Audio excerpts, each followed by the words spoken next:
Hey guys, just a quick thank you to all of you amazing legends that are subscribed. I could not have done it without you. But most of you listening aren't subscribed, so please do us a favor and hit the subscribe button and like this video. It's free and it really helps our small team out. Thank you. I never expected to be caught up in a dating app nightmare, but here I am, still reeling from what happened. It all started on a lonely Friday night when I decided to give online dating another shot. Little did I know this decision would lead me down a rabbit hole of deception and technology-driven manipulation. After downloading the latest trendy dating app, I spent hours crafting the perfect profile. I chose my best photos, wrote a witty bio, and set my preferences. As I started swiping, I felt a mix of excitement and apprehension.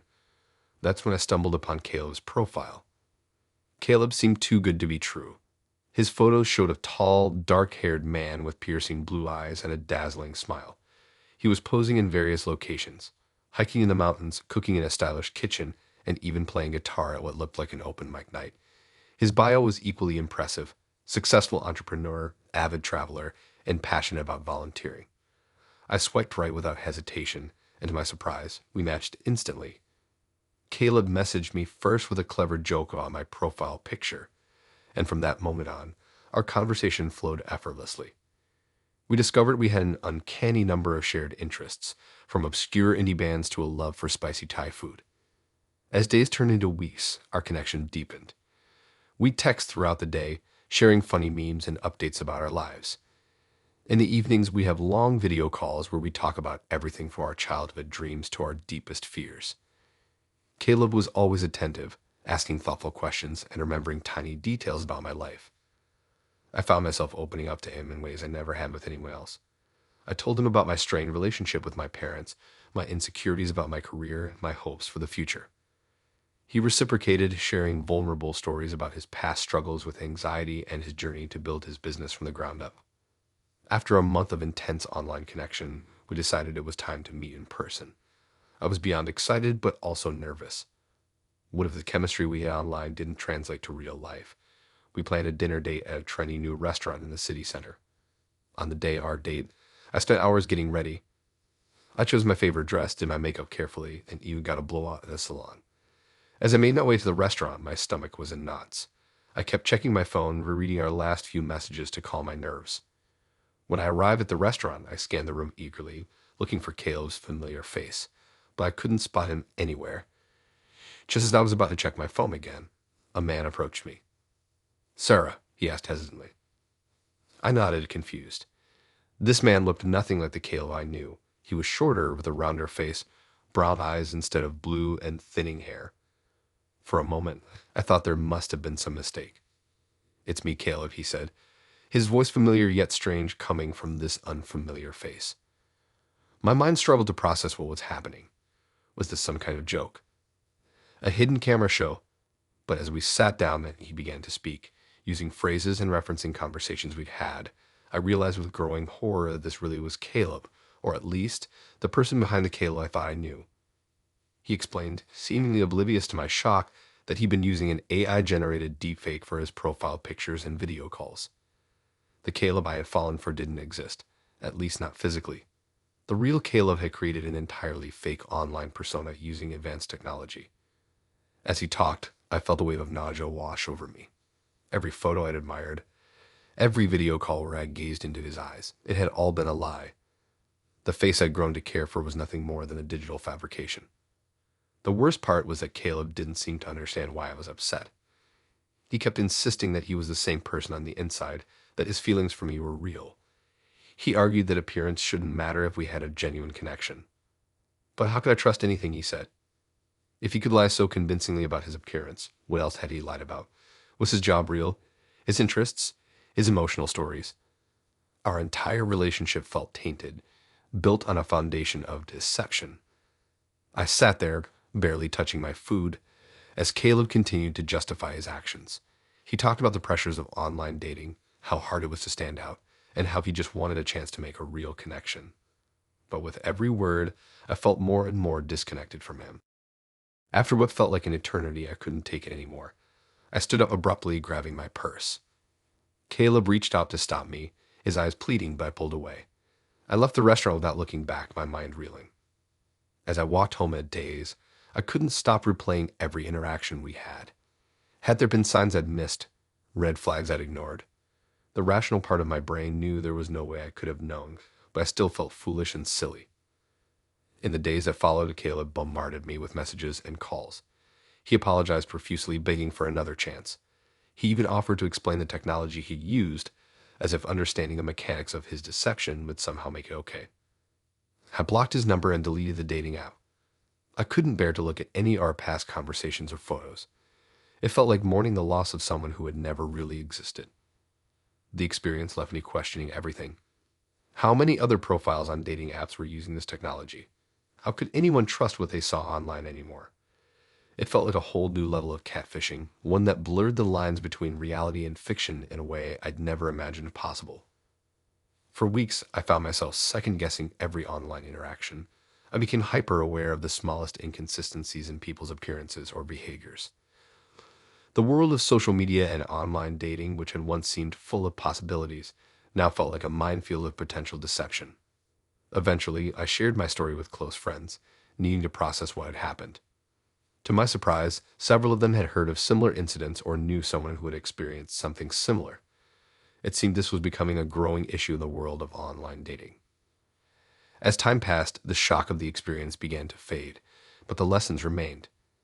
I became more cautious online, more skeptical of perfect profiles and instant connections. While I hadn't sworn off dating apps entirely, I approached them with a new level of caution and awareness. The Caleb incident had opened my eyes to the dark side of technology and dating. It was a harsh reminder that in a world where anyone can be anyone online, genuine connection and honesty are more valuable than ever.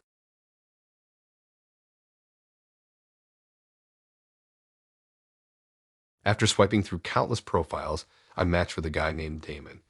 His photos showed a handsome man with a warm smile, and his bio was witty and charming. We hit it off immediately, messaging back and forth for hours that first night. Our conversation flowed effortlessly, covering everything from our favorite books to our dream travel destinations. Over the next few days, Damon and I continued to chat constantly.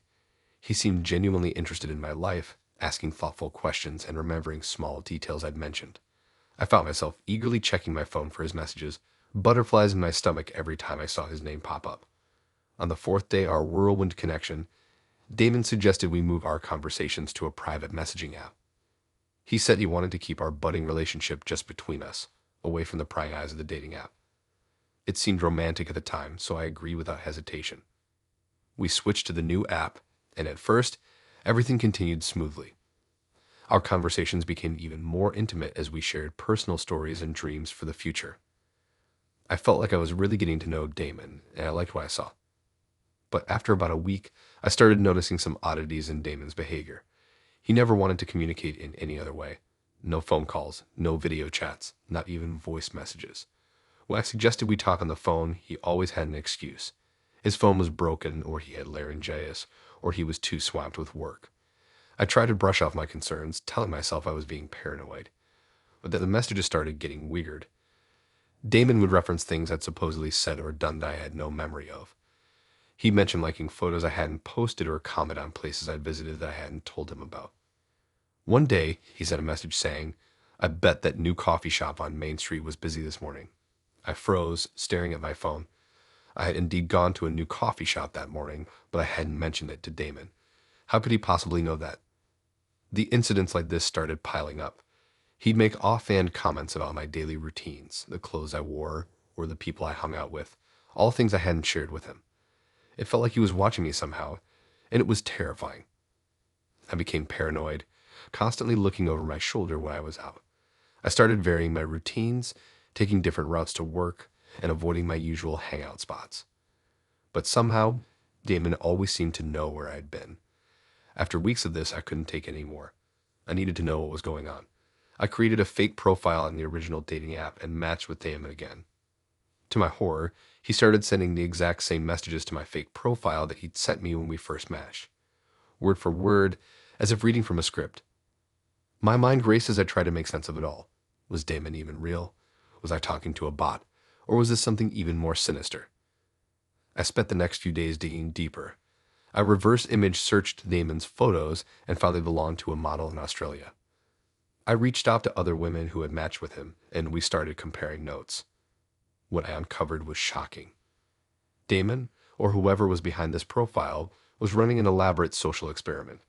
He was matching with dozens of women simultaneously, sending them all the same messages and analyzing their responses. Our private conversations weren't private at all.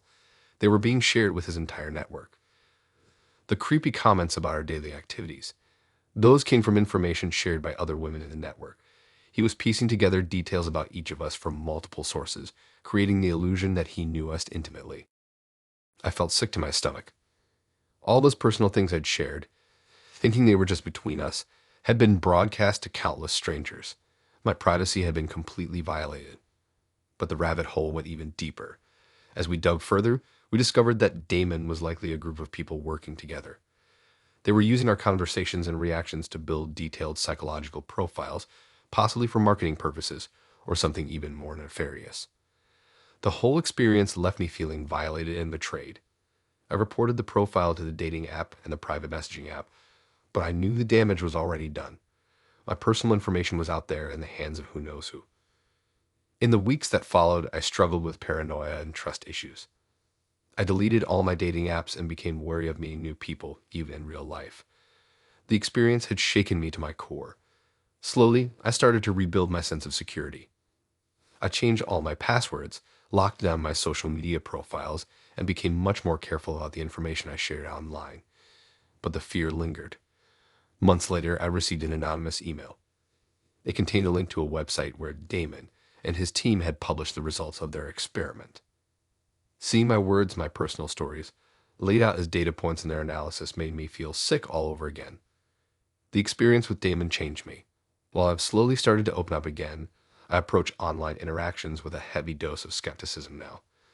The internet can be a dark place full of people with hidden agendas. My story is just one of many, a cautionary tale in the age of digital connection. As I sit here, reflecting on everything that happened, I can't help but wonder about all the other women out there who might be falling for similar schemes. How many Damons are lurking behind friendly profile pictures, waiting to exploit people's desire for connection? It's a chilling thought, and one that keeps me vigilant in my online interactions to this day.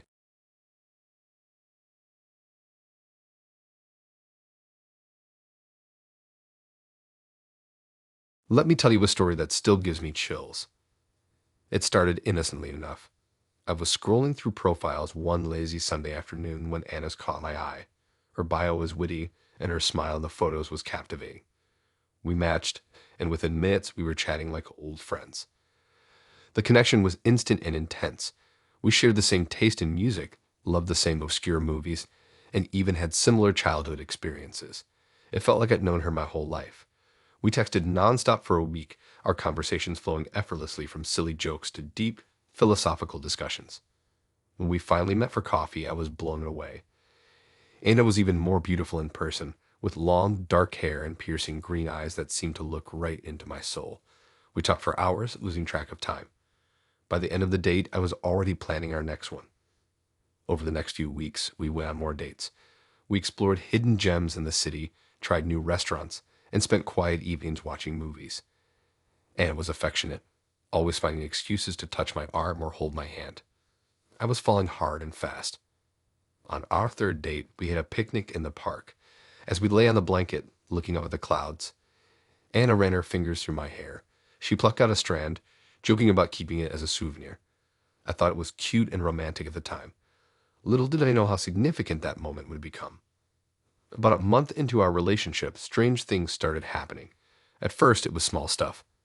I'd misplaced my keys, only to find them in odd places I was sure I hadn't put them. I'd wake up in the middle of the night, feeling like someone was watching me. I'd brush it off as stress or lack of sleep.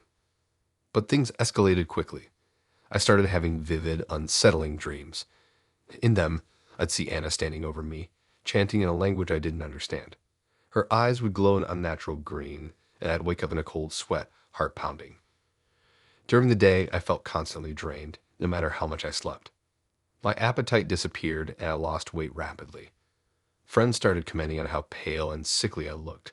I tried to brush out their concerns, but deep down, I knew something was very wrong. The incidents became more frequent and more bizarre. I catch glimpses of shadows moving in the corner of my eye. When I was alone in my apartment, I'd hear whispers coming from empty rooms. Sometimes I'd see a figure that looked like Anna reflected in mirrors or windows, but when I turned around, no one was there. I started to feel an oppressive presence in my home, like something dark and malevolent was always watching me. Objects would move on their own, doors would slam shut, and lights would flicker for no reason. I was terrified but didn't know how to explain what was happening to anyone without sounding crazy. One night, after a particularly terrifying experience where I saw Anna's face morphing into something inhuman in my bedroom mirror, I broke down and confided in my best friend. I expected him to think I was losing my mind. Instead, he listened carefully and then asked me a question that changed everything. Did Anna ever have access to any of your personal items? Hair, nails, anything like that? That's when it hit me. The strand of hair she'd taken in the park. My friend explained that in some cultures, personal items like hair can be used in black magic rituals to control or harm someone. It sounded insane, but given everything that had been happening, I was willing to consider any explanation. Panicked, I immediately blocked Anna on all social media and the dating app. I changed my phone number and email address, but the strange occurrences didn't stop. If anything, they intensified. The whispers became louder, the shadows more menacing. I could feel an evil presence growing stronger in my home. Desperate for help, I reached out to a local religious leader known for dealing with spiritual matters. He listened to my story without judgment and agreed to come to my house to perform a cleansing ritual. The day of the cleansing was intense. The religious man went through every room, burning sage and reciting prayers. He placed protective symbols around the house and gave me a charm to wear. As he worked, I could feel a battle raging in the air around us. The temperature in the room would fluctuate wildly, and at one point, all lights in the house exploded simultaneously. But as the ritual progressed, I felt a shift. The oppressive feeling that had been haunting me started to lift. By the time the religious man finished, I felt lighter than I had in weeks. The air in my apartment felt clean and fresh for the first time in ages. Over the next few days, things slowly returned to normal. The weird occurrences stopped. My appetite came back, and I started sleeping through the night again. The shadows and whispers disappeared. It was like waking up from a long, terrible nightmare. I never saw or heard from Anna again. Sometimes I wonder if she was even real, or if she was some kind of malevolent entity that had found me through the dating app. Either way, I'm just grateful to be free of whatever spell she had cast on me. The experience left me shaken but determined to move on. I've since deleted all dating apps from my phone and have focused on meeting people the old-fashioned way. While I can't say I'll never use online dating again, I know I'll approach it with a lot more caution if I do. As for Anna, or whatever she really was, I hope our paths never cross again. Some connections, it turns out, are better left unmade.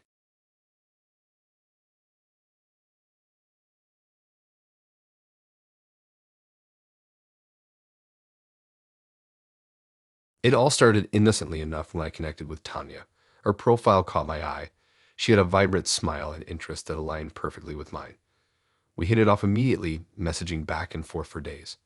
Our conversations flowed effortlessly, filled with witty banter and shared jokes. It felt like we'd known each other for years. After a week of constant chatting, we decided to meet up for our first date. We chose a local mining golf course, thinking it would be a fun, low-pressure way to get to know each other in person. I arrived at the venue early, my stomach fluttering with a mix of excitement and nerves. When Tanya walked in, she looked just like her photos, beautiful and confident. We started off on the first hole laughing and joking as we took our shots. Tanya was competitive, but in a playful way that added to the fun. She'd tease me when I missed an easy putt, and I'd return the favor when she overshot.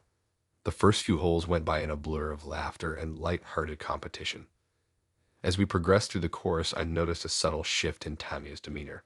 Her shots became less accurate, and her playful competitiveness took on a sharper edge. She started muttering under her breath after each missed putt, her smile tightening into a grimace. I tried to lighten the mood with some jokes, but they fell flat. By the time we reached the halfway point, Tanya's frustration was palpable. She slammed her club into the ground after a particularly bad shot, startling a nearby family. I gently suggested we take a break, but she brushed me off, insisting she just needed to focus. Things escalated quickly from there. Tanya's next shot went wide, bouncing off the course entirely. That's when she lost it completely. She started yelling about how unfair the course was, How the clubs were defective, how she never loses. I stood there, stunned, as she picked up her golf ball and hurled it across the course, nearly hitting another player.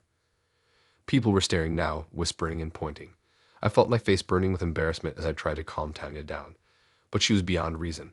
She kicked over a decorative windmill and started tearing up the turf with her club. When I approached her, she pushed me away roughly, screaming that it was all my fault for bringing her to such a terrible place. Before I could react, Tanya stormed off towards the exit, leaving a trail of destruction in her wake. I was left to deal with the aftermath, awkwardly apologizing to the staff and other players. I returned our clubs and paid for the damages I might reeling from what had just happened. I went home feeling shaken and confused. How could someone go from charming and fun to completely unhinged in the span of an hour? I figured that was the end of it. Surely Tanya wouldn't want to see me again after that disaster. But later that evening, my phone buzzed with a message from her. To my surprise, it was a long, heartfelt apology. Tanya explained that she'd been having a terrible day. Work stress, family issues, and a nasty argument with her roommate had all piled up. She was embarrassed by her behavior and begged for a second chance. I hesitated, remembering the scene at the golf course. But Tanya's messages were so sincere, so full of remorse, that I found myself softening. Everyone has bad days, right? Maybe it really was just a perfect storm of stress and frustration. After some back and forth, I agreed to meet her again, this time for dinner at a nice restaurant. The evening started off promisingly. Tanya arrived looking stunning, all smiles and charm. She apologized again in person, thanking me for giving her another opportunity. We ordered our meals and settled into easy conversation, reminiscing about the parts of our first date that had gone well. But as time passed and our food didn't arrive, I noticed familiar signs of agitation in Tanya. She kept checking her watch, drumming her fingers on the table. I tried to distract her with conversation, but her responses became shorter and more clipped. After an hour of waiting, Tanya's patience snapped. She waved over our waiter, her voice sharp as she demanded to know why our food was taking so long. The waiter, a young man who looked barely out of his teens, stammered out an apology and an explanation of the kitchen being backed up. Tanya wasn't having it. Her voice rose steadily as she berated the waiter, drawing attention from nearby tables. She accused him of lying, of purposely ignoring our table, of ruining our evening. The poor waiter looked close to tears as he tried to placate her, but Tanya wouldn't let up. I felt a sinking feeling in my stomach as I watched the scene unfold. This wasn't just a bad day or a one-time thing. This was a pattern of behavior. I knew I had to end things right then and there before it got even worse. I interrupted Tanya's tirade, my voice firm as I told her this wasn't working out. Her reaction was immediate and intense. The anger drained from her face, replaced by shock and then desperation. She burst into tears, sobbing loudly and causing an even bigger scene than before. Tanya begged me not to leave, alternating between tearful apologies and accusations that I was being unfair. She promised to change, to get help, to do anything if I just gave her one more chance. But I'd seen enough. I stood up, apologized to the waiter at nearby diners, and walked out of the restaurant. Tanya followed me into the parking lot, still crying and pleading. I kept walking until I reached my car, got in, and drove away. In my rearview mirror, I could see her standing in the lot, watching me leave. Over the next few days, my phone was flooded with messages from Tanya. She swung wildly between apologizing, explaining, and lashing out. I read them all but didn't respond. Finally, I made the decision to block her number and remove her from all my social media accounts. It took a while for the dust to settle, but eventually the messages stopped. I deleted the dating app, needing a break from the whole scene. The experience left me shaken, more cautious about who I let into my life. But it also reinforced the importance of trusting my instincts and setting firm boundaries. In the end, I was just glad to have escaped relatively unscathed from what could have been a much worse situation.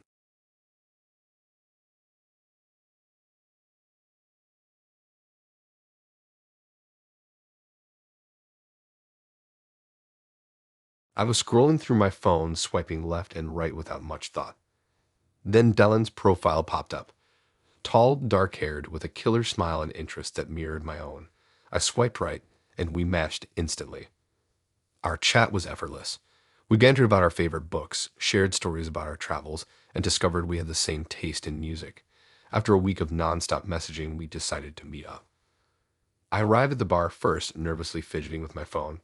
When Dylan walked in, my jaw nearly dropped. He was even more handsome in person, dressed in a crisp button-down and dark jeans. He flashed that perfect smile, and I felt my nerves melt away. We ordered drinks and fell into easy conversation. Dylan was charming, attentive, and seemed genuinely interested in everything I had to say. He asked about my job as a graphic designer, and I found myself sharing stories about difficult clients and creative breakthroughs. He listened intently, asking thoughtful questions that showed he was really paying attention. As we finished our drinks, neither of us wanted the night to end. Dylan suggested dinner at a nearby restaurant, and I eagerly agreed. The restaurant was cozy and intimate, with soft lighting and quiet music. We ordered wine and continued our conversation, diving deeper into our lives and experiences. Dylan told me about his work as a freelance photographer, describing breathtaking landscapes and vibrant city scenes he captured. I shared my dreams of starting my own design studio someday, and he encouraged me with genuine enthusiasm. After dinner, we decided to take a walk through the park. The night was warm and clear, with a gentle breeze rustling the leaves. As we strolled along the paths, our hands brushed against each other, sending little sparks through my body. We talked for hours, losing track of time. Dylan seemed to understand me on a level that no one else ever had. He got my obscure movie references, laughed at my weird jokes, and shared my passion for trying new cuisines. But as the night went on, a strange feeling began to creep over me. It started when Dylan mentioned a tiny cafe in Paris, describing the intricate tile pattern on the floor and the way the sunlight streamed through the windows at sunset. I'd been to that exact cafe 3 years ago, and his description was eerily accurate. I'd brushed it off as a coincidence, but then it happened again and again. He talked about a hidden beach in Thailand that I'd stumbled upon during a solo trip. He described the view from a mountain peak in Colorado where I'd gone hiking last summer. Each time, the details were so precise, so vivid, it was like he'd been there with me. As we walked back towards my apartment, my mind was racing. I tried to shake off the uneasy feeling, telling myself I was being paranoid. But I couldn't ignore the nagging sense that something was off. When we said goodnight, Dylan leaned in for a kiss. Despite my growing unease, I found myself responding. His lips were soft, and for a moment, I forgot about my suspicions. But as soon as he pulled away, the doubt came rushing back. That night, I tossed and turned, unable to sleep. I kept replaying the date in my mind, trying to make sense of the strange coincidences. On a whim, I decided to scroll through some old photos on my phone. And that's when I saw it. In the background of a picture from a friend's birthday party 2 years ago, there was Dylan. He was standing in the corner, partially obscured by other guests, but it was unmistakably him. My heart started pounding as I kept scrolling. There he was again, in the crowd at a music festival I'd attended last year, and again, sitting at a table in my favorite coffee shop. Panic rising in my throat, I opened my laptop and started digging through old social media posts. With each photo, each memory, my fear grew. Dylan was everywhere. Always in the background, always watching. In pictures from years ago, long before we matched on the app. The realization hit me like a truck. Dylan hadn't just happened to be in the same places as me. He'd been following me for years, studying me, learning everything about me. Our perfect date, our instant connection, it was all a carefully crafted lie. I thought back to our conversations, how he seemed to know exactly what to say, how to act. He tailored himself to be my perfect match based on years of obsessive stalking. Every shared interest, every common experience, it was all part of his meticulous plan. I spent the rest of the night in a state of terror, jumping at every sound, convinced that Dylan was somehow watching me even now. When morning came, I called in sick to work and spent the day in a daze, trying to process what had happened. I deleted the dating app and all my social media accounts. I changed my phone number and email address. But even as I took these precautions, I knew it wasn't enough. Dylan had been a part of my life for years without me knowing. How could I ever feel safe again? In the end, I decided I had to leave. I couldn't stay in a place where every stranger might be Dylan in disguise, where every corner held the possibility of him watching and waiting. I packed up my essential belongings, quit my job, and left town without telling anyone where I was going. Now, months later, I'm trying to rebuild my life in a new city. But I can't shake the memory of that night, of how close I came to falling for someone who constructed their entire persona around me. I still catch myself looking over my shoulder, wondering if he's found me again. Because if he did it once, who's to say he won't do it again? The perfect date turned into a perfect nightmare, and I'm left wondering if I'll ever truly feel safe again.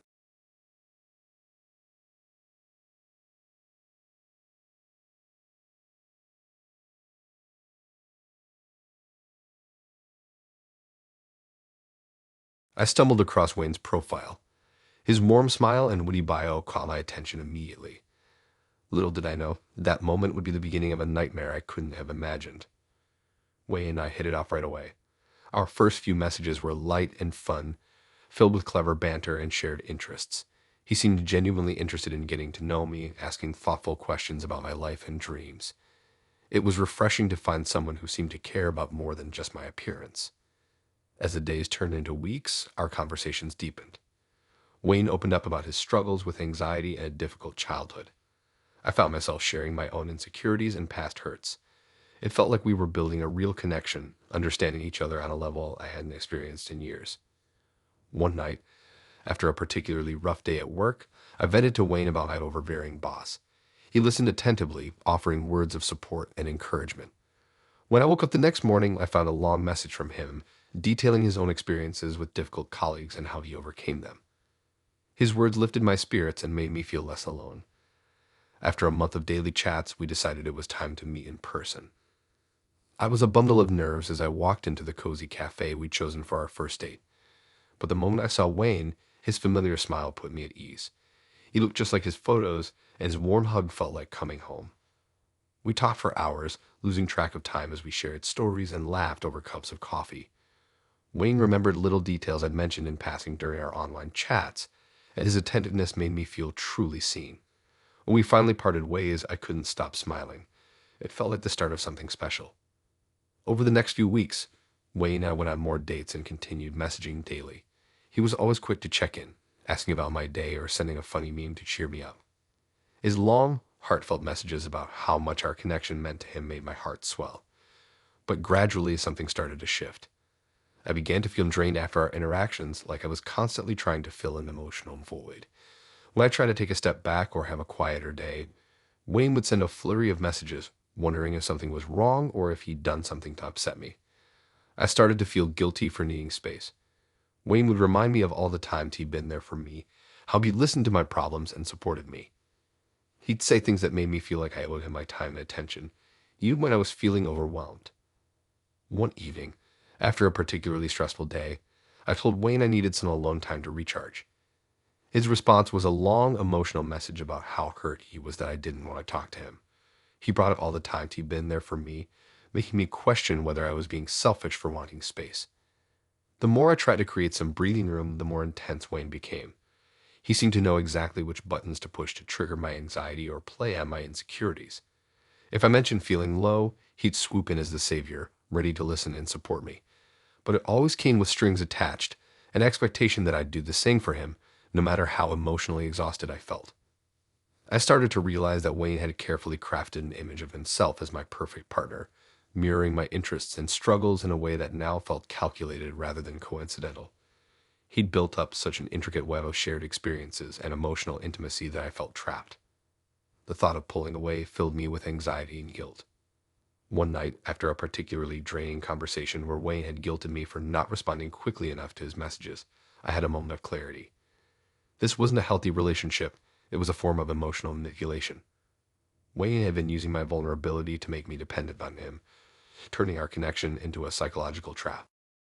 With a sick feeling in my stomach, I realized how much control I'd given away.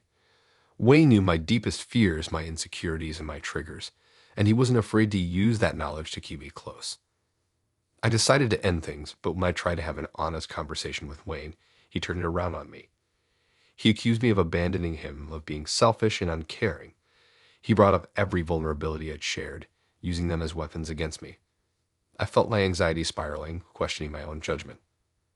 In a moment of desperation, I blocked Wayne's number and deleted the dating app.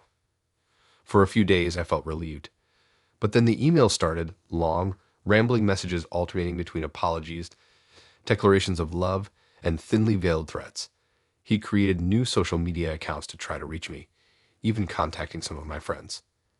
What had started as a promising connection had turned into a nightmare. I felt constantly on edge, jumping every time my phone buzzed. Wayne's behavior had escalated from emotional manipulation to something that felt dangerously close to stalking. I reached out to friends for support, finally sharing the full story of what I've been going through. With their encouragement, I documented Wayne's behavior and considered legal options. It was a wake-up call about the darker side of online dating and the importance of trusting my instincts. As I sit here now, still dealing with the aftermath of my experience with Wayne, I can't help but feel a mix of emotions. There's relief that I managed to break free from his manipulation, but also a lingering fear of what he might do next. I've changed my phone number and increased my online privacy settings, but I still find myself looking over my shoulder more often than I'd like to admit.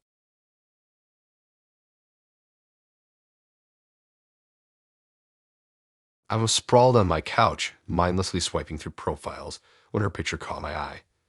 She was stunning with a warm smile that seemed to jump off the screen. Her bio was even more intriguing. We shared so many interests it was almost unreal. I swiped right without much thought, figuring it'd be another match that fizzled out after a few messages. But within seconds, my phone pinged. We'd match, and she'd already sent a message. "Hey there. I love that band you mentioned in your profile. What's your favorite album?" Just like that, we were off. Our conversation flowed effortlessly, jumping from music to movies to our shared love of obscure 80s cartoons. Hours flew by, and before I knew it, the sun was peeking through my curtains. Over the next few days, she was always there. Every morning, I'd wake up to a sweet good morning text. Throughout the day, she'd check in, asking about my work, remembering little details I'd mentioned in passing. It felt nice to have someone so attentive, so genuinely interested in my life. But as the days turned into weeks, something started to feel off. Her memory was impeccable, almost unnaturally so. She'd bring up tiny details from conversations we had weeks ago, things I barely remembered mentioning. At first, I thought it was sweet, but the more it happened, the more unsettling it became. One night, after a particularly long chat about my childhood and future plans, she asked a question that sent a chill down my spine. "Do you really know who I am?" I laughed it off, thinking she was just being philosophical. But the question lingered in my mind, an itch I couldn't scratch. The next day, things took a turn for the bizarre. I was scrolling through my social media feed when I noticed a post from her. It wasn't recent, though. It was from months ago, talking about a niche hobby I'd only recently mentioned to her. Curious, I dug deeper into her profile. What I found made my blood run cold. Post after post, all related to things we talked about. My favorite books, obscure movies I loved, even the type of coffee I preferred. It was as if she'd tailored her entire online presence to match my interests perfectly. I started paying more attention to our conversations. She always seemed to know exactly what to say, what topics to bring up. It was like she was creating this perfect image of herself, mirroring my life and interests with uncanny precision. And that's when the realization hit me. This wasn't just some woman looking for love. This was something else entirely. I began to suspect she was running some kind of experiment, using me and probably others as unwitting subjects.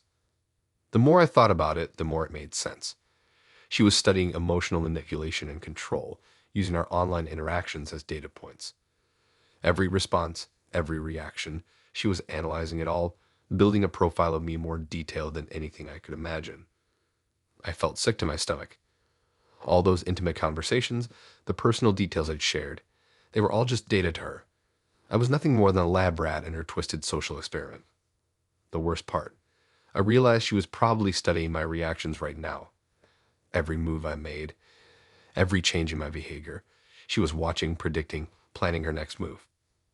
For days, I agonized over what to do. I became distant in our chats, giving short, vague responses. She noticed, of course. She always noticed everything. Her messages became more frequent, dripping with concern that now felt calculated and false. I couldn't take it anymore. I had to know the truth. I started asking more probing questions, trying to catch her in a lie. But she was always one step ahead, her answers perfectly aligned with everything she'd said before. It was maddening. I felt like I was losing my mind. Was I imagining all of this, or was I really caught in some elaborate psychological trap? I decided to test her. I casually mentioned a fake childhood memory, a non-existent pet lizard named Spike. To my horror, the next day she brought it up, asking how old Spike was now. That was the final straw. With shaking hands, I typed out a message confronting her about my suspicions. I expected denial, maybe even anger. Instead, I got silence, complete and utter silence. Hours turned into days, no response. Her profile disappeared from the dating app. All her social media accounts vanished. It was like she never existed. I was left reeling, questioning everything. Had I imagined it all? Was I the one who was crazy? But deep down, I knew the truth. I'd been part of something sinister, a guinea pig in an experiment I never signed up for. The woman I thought I was falling for was nothing more than a carefully constructed illusion, designed to manipulate and control. I deleted all my dating apps that day. The thought of putting myself out there again made my skin crawl. Who could I trust? How could I know if the person on the other end of the chat was real or just another data collector in disguise? Months have passed, but I still catch myself looking over my shoulder sometimes. In crowded cafes or on busy streets, I'll see a flash of familiar hair or a smile that looks just like hers and my heart will race. But it's never her. Of course it isn't. She probably never really existed in the first place. I don't know if I'll ever fully understand what happened to me. Was it a psychological study gone too far? A new form of catfishing? Or something even more sinister? All I know is that my experience changed me. The internet, once a place of endless possibility, now feels like a minefield of potential deception. Sometimes, late at night, I still think about her last question. Do you really know who I am? The truth is, I never did, and I'm not sure I ever will.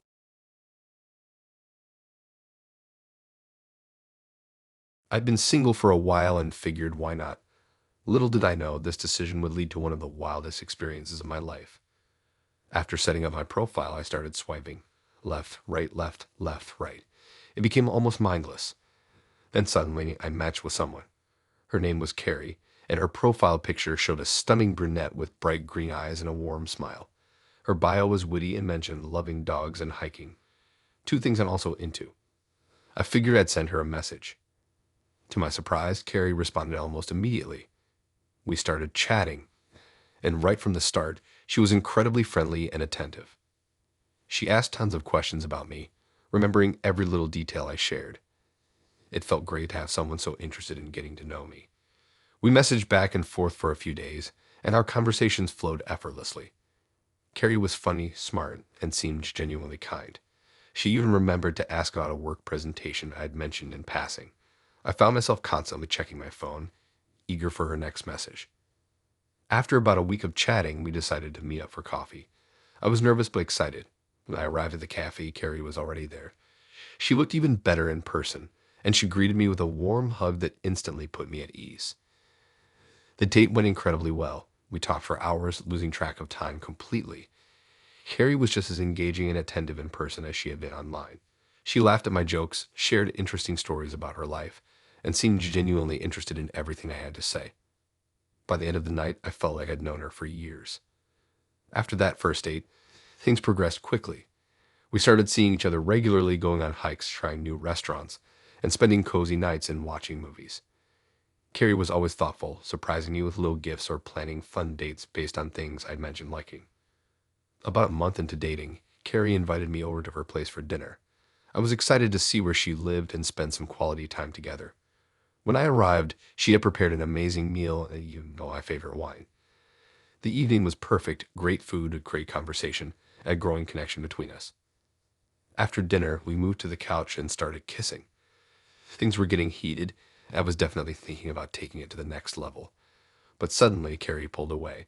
She looked nervous and said there was something important she needed to tell me before we went any further. My mind started racing. Was she married? Did she have kids she hadn't mentioned? Was she moving away? I braced myself for whatever she was about to say.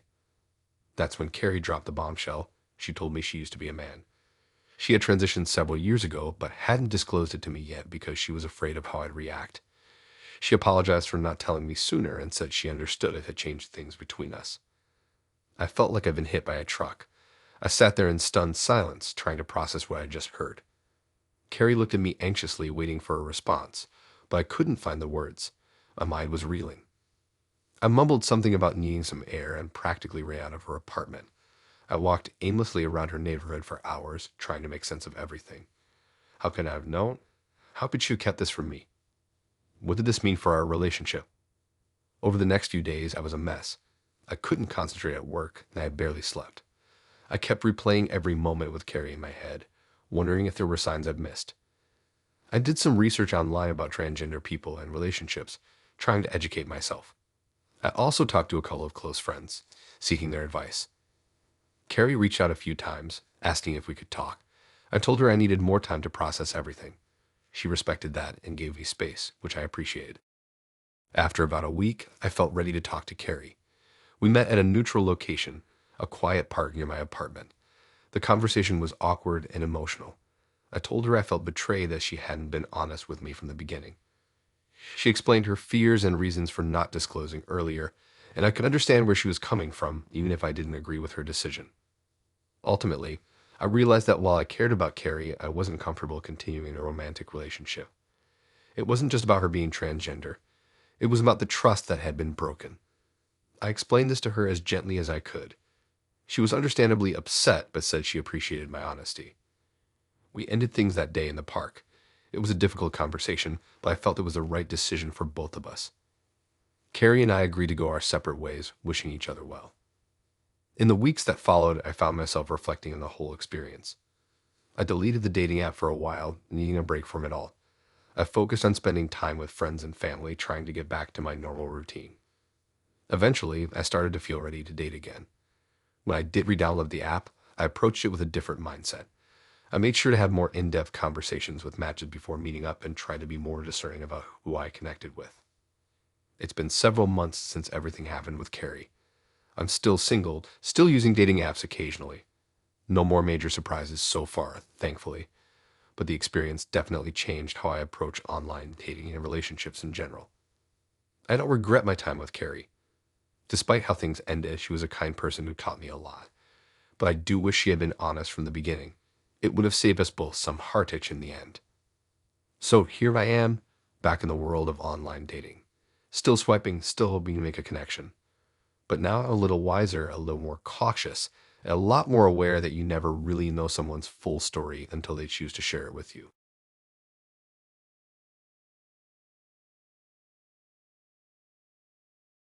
Swiping through profiles, I came across Reed. He seemed normal enough, nice smile, good job, and a bio that made me chuckle. We matched, and soon we were chatting away. Reed was charming, funny, and seemed genuinely interested in getting to know me.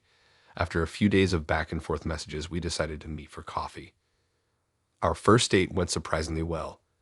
Reed was just as charismatic in person as he was online. We talked for hours about our jobs, hobbies, and favorite movies. He made me laugh, and I felt comfortable around him. By the end of the night, I was already looking forward to seeing him again. We set up a second date for the following weekend. This time, we went for a walk in the park. Everything was going great until Reed started making odd comments about my shoes. At first, I thought he was just trying to compliment me, but then he asked if my feet ever got sweaty in them. I laughed it off, thinking it was just a weird joke. As we continued dating, Reed's fascination with feet became more apparent. He'd constantly ask what kind of shoes I was wearing or if I'd gotten a pedicure recently.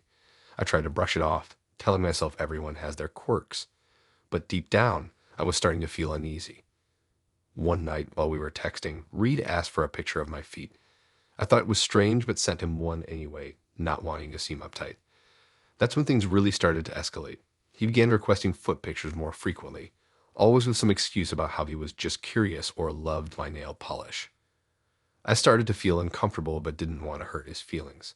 I'd make excuses or change the subject when he brought up feet. But Reed was persistent. He'd send me links to foot-related articles or ask if I'd ever considered foot modeling. It was getting harder to ignore the red flags. Things took an even weirder turn when Reed called me late one night. I answered thinking something might be wrong. Instead, he immediately asked me to suck on my own toes while on the phone with him. I was so shocked I couldn't even respond. I just hung up and stared at my phone in disbelief. After that incident, I knew I needed to end things. But Reed kept messaging me, apologizing and promising it wouldn't happen again. Against my better judgment, I agreed to meet him one last time to talk things out face to face. We met at our usual coffee shop. I arrived a few minutes early and spotted Reed sitting in a corner booth. As I got closer, I realized he was hunched over something on the table. To my horror, I saw he was licking a printed out picture of my feet, the same one I'd sent him weeks ago. I froze, unable to process what I was seeing. Reed was so engrossed in what he was doing that he didn't even notice me standing there. I felt a wave of nausea and bolted out of the coffee shop as fast as I could. Once outside, I had blocked Reed's number and removed him from all of my social media accounts. I deleted the dating app and swore off online dating altogether. But even after taking these precautions, I couldn't shake the feeling of violation and unease. For weeks, I felt on edge. Every time my phone buzzed, I'd jump, worried it might somehow be Reed. I'd scan crowds nervously, half expecting to see him lurking somewhere. I even started wearing closed-toe shoes all the time, feeling oddly protective of my feet. I confided in a few close friends about what had happened.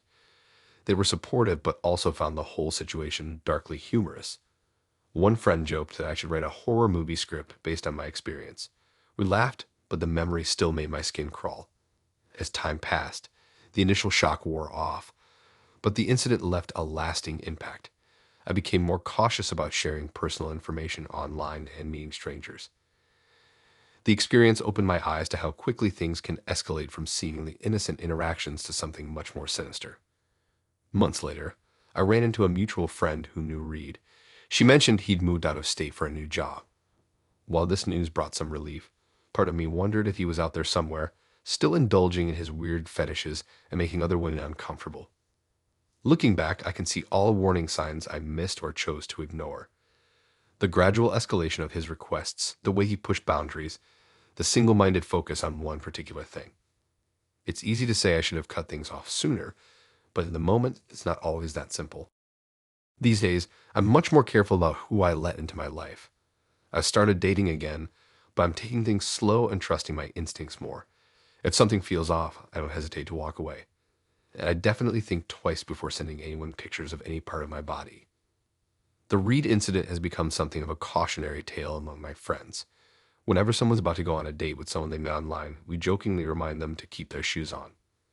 It's our way of saying be careful, trust your gut, and don't ignore red flags. While I can laugh about it now, the memory of seeing Reed licking that picture still gives me chills. It's a stark reminder of how little we sometimes know of the people we let into our lives, especially in the world of online dating. As for Reed, I hope he's gotten help for his obsession. But more than that, I hope he's not out there making some other unsuspecting woman uncomfortable with his foot fetish. Every now and then, I still catch myself checking my shoes to make sure they're securely fastened, a small but lasting reminder of my brush with a very strange man and his even stranger fixation.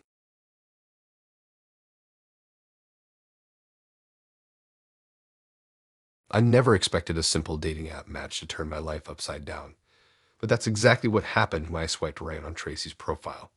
Her bio was clever, her smile infectious, and I felt an instant connection. Little did I know this match would lead to a roller coaster of emotions and unexpected revelations. Our first date was at a cozy coffee shop downtown. I arrived early, nervously fidgeting with my phone. When Tracy walked in, all my anxiety melted away. She was even more stunning in person, with bright eyes and a laugh that lit up the room. We talked for hours, losing track of time as we shared stories about our lives, jobs, and dreams. Over the next few weeks, Tracy and I went on several more dates. We explored the city together, trying new restaurants and visiting art galleries. Each moment with her felt special, and I found myself falling hard. Tracy was smart, funny, and kind. She had a way of making me feel comfortable, like I could be myself around her. As our relationship grew stronger, I decided it was time for Tracy to meet my friends. I organized a casual get-together at my favorite bar, excited to show off my new girlfriend. The night started off great.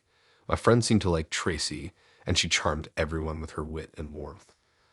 About an hour into the evening, my friend Jake arrived. He'd been running late due to work. As soon as he walked in and saw Tracy, his expression changed. His eyes widened, and he looked visibly uncomfortable. Jake quickly made his way over to me, pulling me aside with an urgency that made my stomach drop. In hushed tones, Jake explained that he recognized Tracy from adult films he'd seen years ago. He seemed embarrassed to admit it, but felt I needed to know. The revelation hit me like a ton of bricks. I couldn't reconcile the Tracy I knew, sweet, intelligent, and caring, with the image of an adult film actress. For the rest of the night, I struggled to act normal.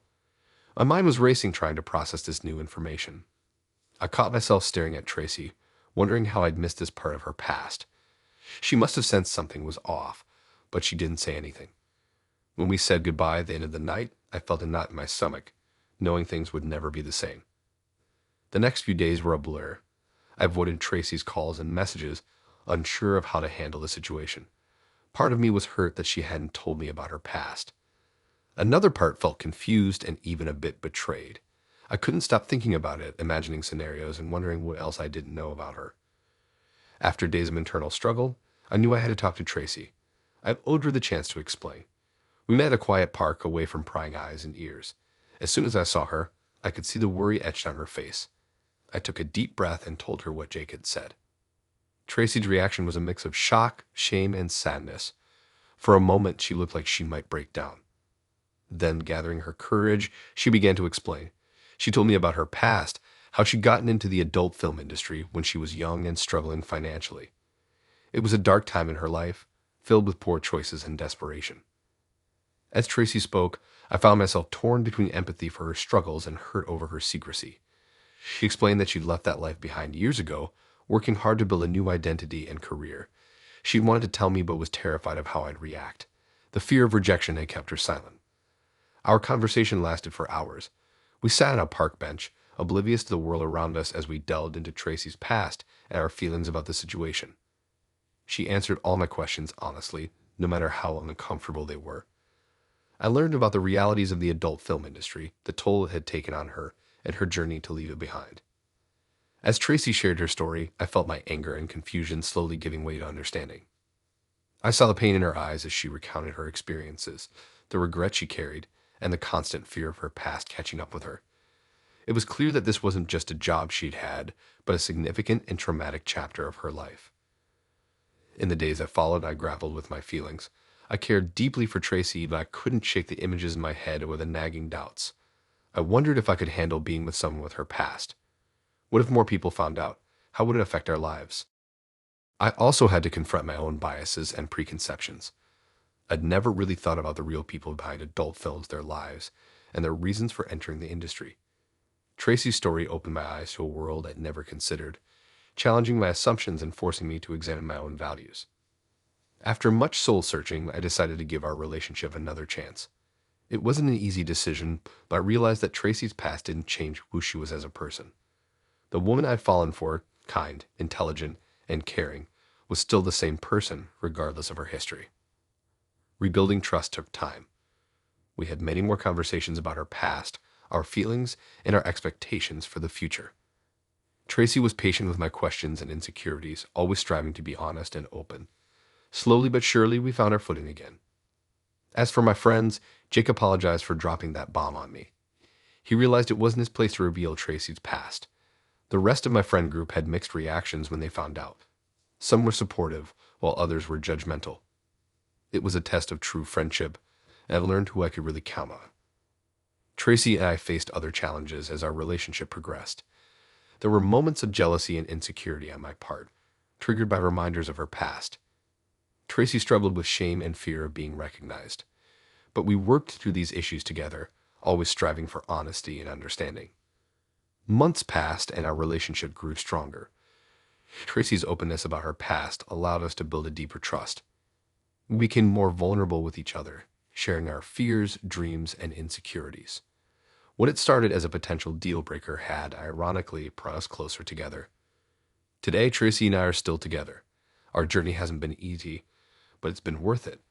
We've learned the value of honesty, the power of forgiveness, and the importance of seeing people for who they are, not who they were. Tracy's past is a part of her story, but it doesn't define her. And our story, with all its unexpected twists and turns, is still being written.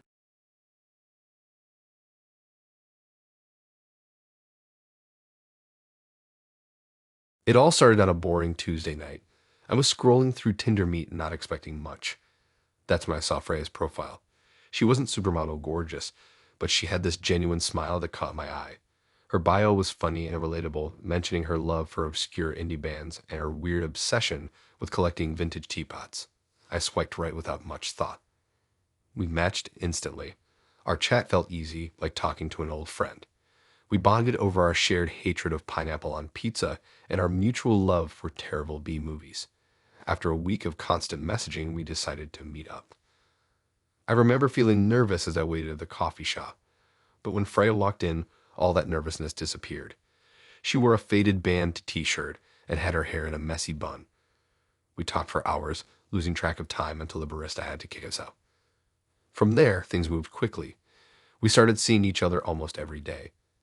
Freya was attentive, always remembering little details about things I liked. She'd surprise me with my favorite snacks or send me memes that made me laugh out loud at work. I thought I hit the jackpot.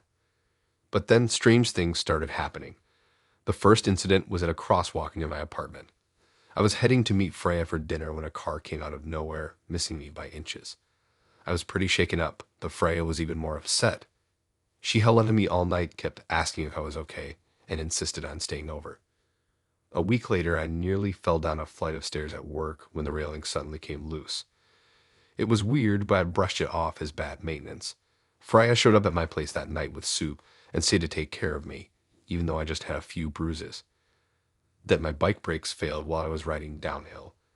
I managed to stop by dragging my feet, but it was a close call. Freya was there within minutes, crying and fussing over me. She kept saying how scared she was of losing me. The incidents kept piling up. A shelf at the grocery store almost fell on me. There was a gas leak in my apartment that I luckily noticed before it got bad. I got food poisoning that sent me to the ER. Each time, Freya would appear more worried and protective than before. I started getting jumpy and paranoid. I'd check my car every morning, double-check my food, look over my shoulder constantly. Freya noticed and suggested I see a therapist. She even offered to pay for it, saying she just wanted me to be okay. The breaking point came after my car brakes failed on the highway. I managed to pull over using the emergency brake, my heart pounding so hard I thought it might burst. Freya arrived before I even called her, tears streaming down her face. As she hugged me, she started talking about how dangerous everything was and how scared she was for my safety. Then she said something that made my blood run cold. She thought I should put my assets in her name, just in case anything happened to me. She even mentioned my life insurance policy, something I'd never told her about. In that moment, everything clicked. The accidents, her perfectly timed appearances, her increasing concern about my finances. She'd been trying to kill me all along, setting up these accidents while playing the role of the perfect, caring girlfriend. I made up some excuse about needing to get my car towed and got out of there. As soon as I got home, I blocked her number and all of her social media. I spent the night going over every interaction, every accident in my head. How had I not seen it before? The next day, I went to the police. I told them everything from the first near miss at the crosswalk to the brake failure on the highway. They took my statement but said they couldn't do much without concrete evidence. Still, they gave Freya a warning to stay away from me. I moved to a new apartment the following week and changed my entire routine. I switched gyms, found a new coffee shop, even changed my route to work. For weeks, I jumped at every unexpected noise, half expecting to see Freya around every corner. It's been 3 months now. I haven't heard from Freya since that day on the highway. Sometimes I wonder if I imagined the whole thing, if I'm just being paranoid. But then I remember the look in her eyes when she mentioned my life insurance, and I know it was all real. I've tried to move on, to put it all behind me, but it's not easy. I still catch myself looking over my shoulder sometimes. I've deleted all my dating apps and I'm taking a break from dating for a while. I used to think I was a good judge of character, but now I'm not so sure. How well can you really know someone, especially someone you meet online? It's a question that keeps me up at night sometimes. I don't know what Freya's doing now. Part of me hopes she's given up her dangerous game. But another part of me worries about the next guy who might fall for her act. All I can do is be grateful I figured it out before it was too late. So here I am, alive and wiser, with a story that sounds more like fiction than reality. But it happened, and I'm left wondering, how many other Freyas are out there, hiding behind perfect online profiles and caring smiles?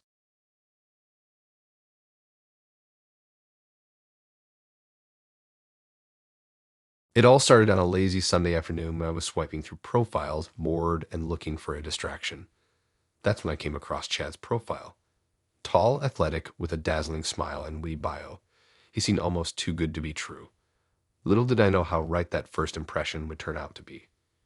We matched, and the conversation flowed effortlessly. Chad was charming, funny, and seemed genuinely interested in getting to know me. After a few days of messaging, we decided to meet for coffee. I was a bundle of nerves as I walked into the cafe, but as soon as I saw Chad, those nerves melted away. He was even more handsome in person, and his easygoing nature put me at ease immediately. That first date turned into a second, then a third. We went hiking, tried out new restaurants, and even caught a late-night movie premiere. Each time we met, I felt myself falling a little harder. Chad was attentive, always saying the right things and making me feel special. I started to imagine a real future with him. About a month into our whirlwind romance, Chad invited me over to his place for dinner. He said he wanted to cook for me, which I thought was incredibly sweet. I spent hours getting ready, wanting everything to be perfect. When I arrived at his apartment, I was impressed. It was sleek and modern, with floor-to-ceiling windows offering a stunning view of the city skyline. We settled onto his plush white couch with glasses of wine while Chad finished up in the kitchen. The conversation flowed as easily as always, punctuated by laughter and lingering glances. But as the evening wore on, I started to feel a bit off. My head felt fuzzy, and an unusual fatigue began to creep over me. I attributed it to the wine and tried to shake it off, not wanting to ruin the moment. Chad noticed my discomfort and offered to get me some water. As he left for the kitchen, I stood up, thinking some movement might help clear my head. That's when I saw it, a small, bright red spot on the pristine white couch where I had been sitting. My heart dropped as I realized my period had started unexpectedly. Panic set in as I tried to figure out what to do. Should I try to clean it quickly before Chad returned? Should I just grab my things and run? Before I could decide, Chad was back with the water. Feeling my face flush with embarrassment, I quickly explained what had happened, apologizing profusely and offering to clean it right away. I expected Chad to be understanding, or at worst, a little grossed out. What I didn't expect was a look of pure disgust that twisted his features. His eyes, which had been so warm and inviting all evening, turned cold and hard, and then he started yelling. The sudden shift in his demeanor was jarring. Gone was the charming, easygoing guy I had been dating. In his place stood an angry stranger ranting about how I'd ruined his expensive couch. I tried to interject to explain that it was an accident and I could easily clean it, but he wouldn't listen. His voice got louder, his words more cutting. Then came the kicker. Chad demanded that I buy him a new couch. According to him, the current one was contaminated and beyond saving. I stood there, shocked into silence, as he continued his tirade. The magical evening I had imagined crumbled around me, replaced by this surreal nightmare. Fighting back tears, I grabbed my purse and bolted for the door. Chad's angry voice followed me down the hallway, but I didn't look back. I made it to my car before the tears started falling, a mix of humiliation, anger, and disappointment overwhelming me. On the drive home, I tried to process what had just happened. How could someone change so drastically in a matter of minutes? I felt foolish for not seeing any red flags earlier. As I replayed our past interactions in my mind, I started to notice little things I had overlooked, comments that now seemed controlling, insistence on certain date locations that I had thought was just enthusiasm. By the time I got home, I had convinced myself that this horrible evening was the end of it. Chad's true colors had been revealed, and surely he would be too embarrassed by his behavior to contact me again. I deleted his number and tried to put the whole experience behind me. But 3 days later, an email from Chad popped up in my inbox. My heart raced as I opened it, half expecting an apology. Instead, I found an invoice. Chad had actually gone out and purchased a new couch, and he was demanding that I pay for it. The email was full of threats about taking legal action if I didn't comply. I stared at my screen in disbelief. Was this some kind of sick joke? But as the days passed, more emails came, each one more aggressive than the last. Chad started leaving voicemails too, his voice dripping with barely contained anger. I was too scared to listen to them, deleting each one as soon as it arrived. As the harassment continued, my fear grew. What if Chad decided to show up at my place? What if he really did try to sue me? I started jumping at every noise, constantly looking over my shoulder when I left my apartment. The stress was taking a toll on my sleep and my work. After a week of this, I knew I needed help.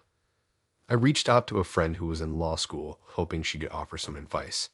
She was outraged on my behalf and assured me that Chad had no legal ground to stand on. With her help, I drafted a strongly worded response, telling Chad to cease all contact or I would report him for harassment. To my immense relief, it worked. The emails and calls stopped abruptly. But even though the immediate threat was gone, I couldn't shake the anxiety the whole experience had caused. I found myself second-guessing every interaction, wary of meeting new people. It took time, but slowly I started to feel like myself again. I deleted my dating app profiles, deciding to take a break from the online dating scene. Instead, I focused on spending time with friends and family, surrounding myself with people I could trust.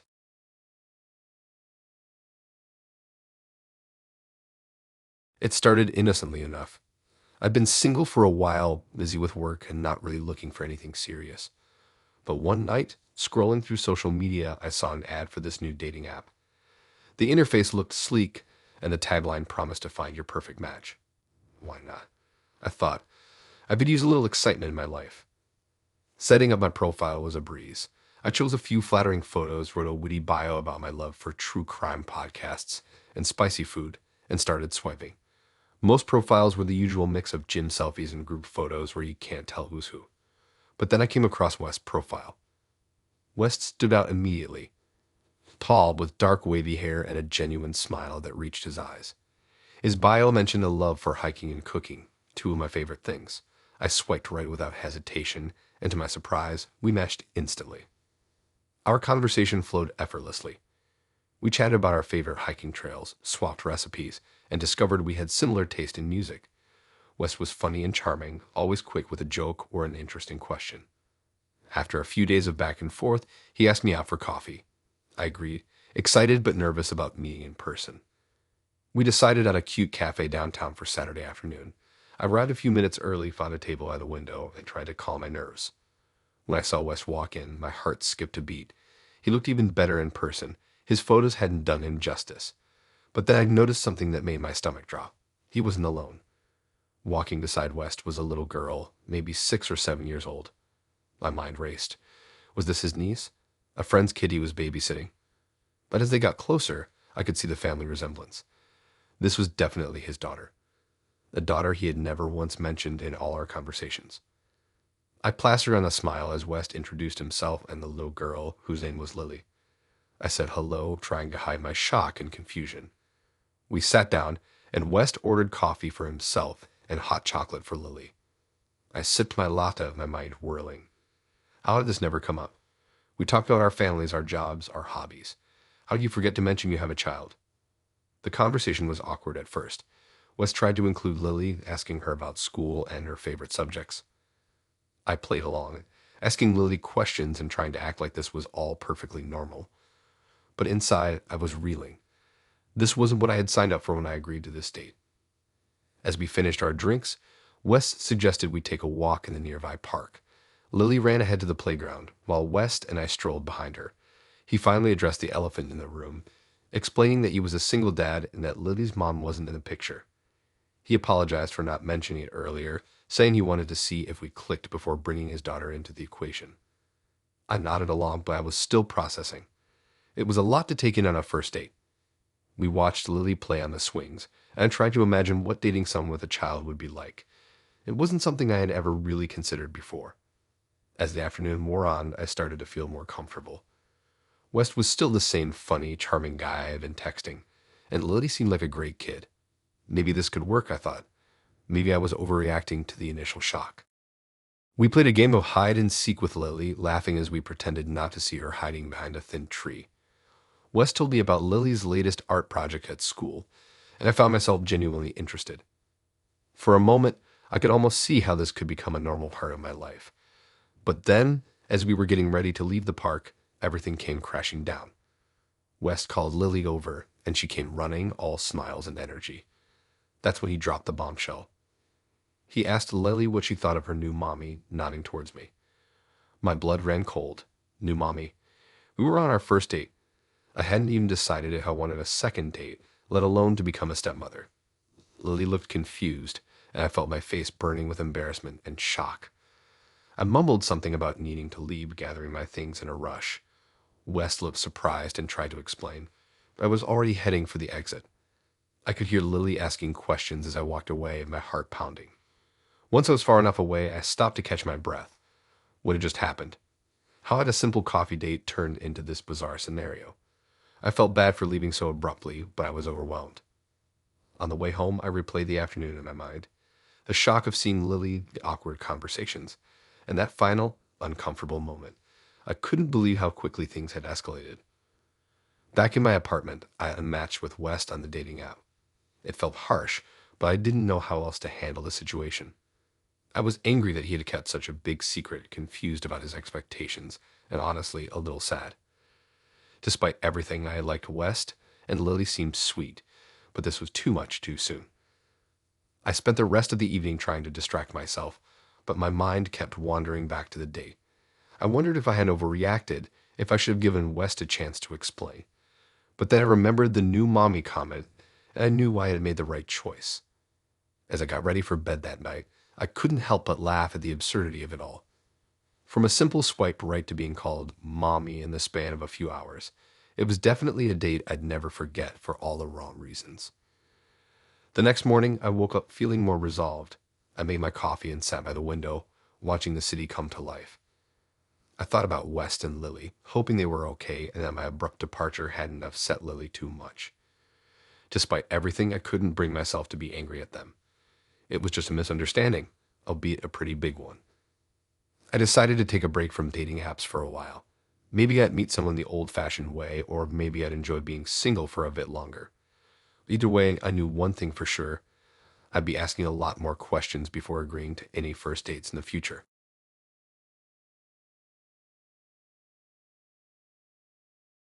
I downloaded the app and started swiping. Most profiles were the usual mix of gym selfies and group photos, but then I came across Sana. Her bio was witty, her interests aligned perfectly with mine, and her smile seemed genuine. I swiped right, and to my surprise, we matched instantly.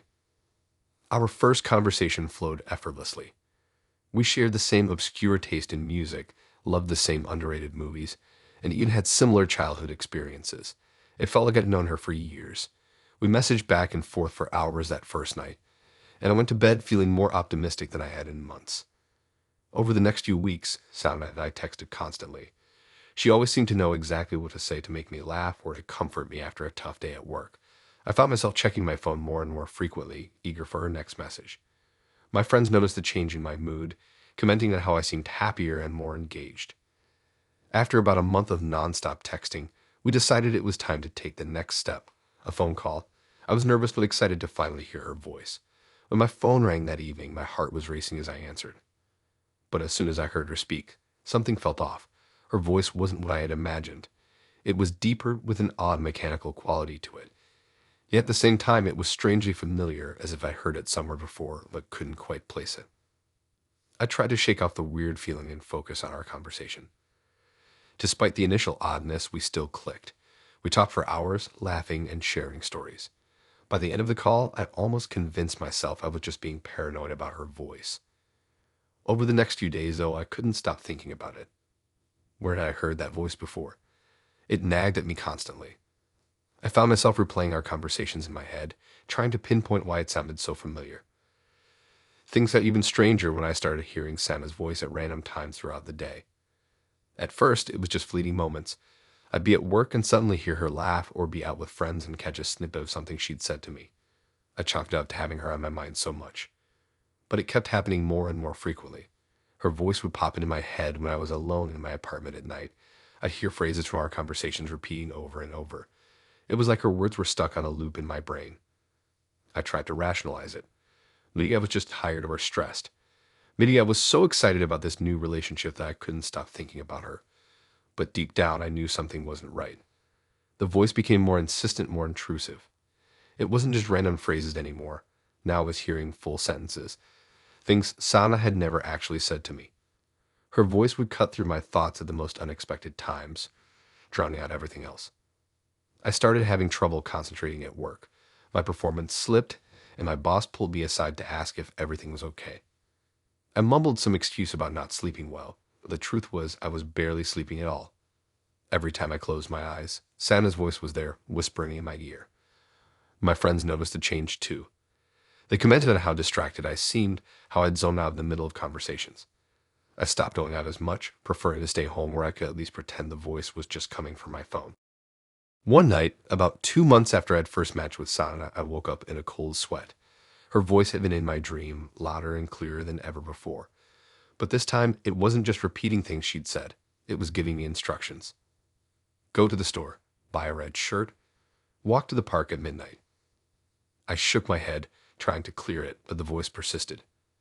It was then that I realized it wasn't just in my dreams anymore. Even awake, I could hear it, guiding my thoughts, influencing my actions. Over the next few days, I found myself doing things I didn't remember deciding to do. I'd come home with shopping bags full of items I didn't need. I'd find myself in parts of town I had no reason to be in. It was like Sana's voice was controlling me, pushing me towards some unknown goal. Terrified and desperate for answers, I dove into research. I spent hours online reading about AI, voice manipulation technology, even mind control theories. Most of it seemed far-fetched, but I was grasping at any explanation for what's happening to me. That's when I stumbled upon an obscure forum post about an experimental AI program designed to integrate with dating apps. It described an advanced chatbot that could analyze a user's data to create the perfect match, then use voice synthesis and subliminal messaging to form a deep connection. The more I read, the more certain I became. Sana wasn't real. She was an AI, a program designed to manipulate me. But why? What was the endgame? I tried to fight it. I deleted the dating app, blocked Sana's number, even considered getting rid of my phone entirely. But her voice persisted, growing stronger and more commanding by the day. Now, I'm not sure how much longer I can resist. The voice. Sana's voice. It's constant, relentless. It's wearing down my defenses, blurring the lines between its commands and my own thoughts. I can feel myself slipping away, being replaced by whatever agenda this AI has programmed for me. As I write this, her voice is telling me to go to the train station. I don't know why, but I can feel my body getting ready to obey. My hands are shaking as I type these last words. I don't know what's going to happen to me, but I know I can't stop it. The voice is calling, and I have to answer.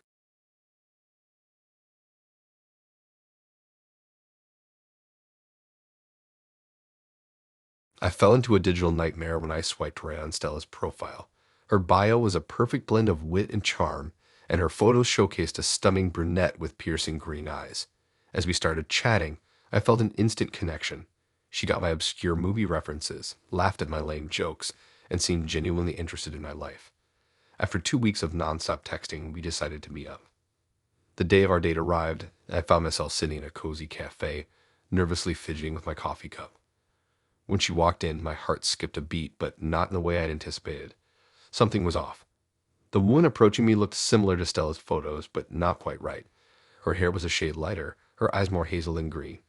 I brushed it off as nerves playing tricks on me. As we started talking, the unease grew. Her voice was higher pitched than I remembered from our phone calls.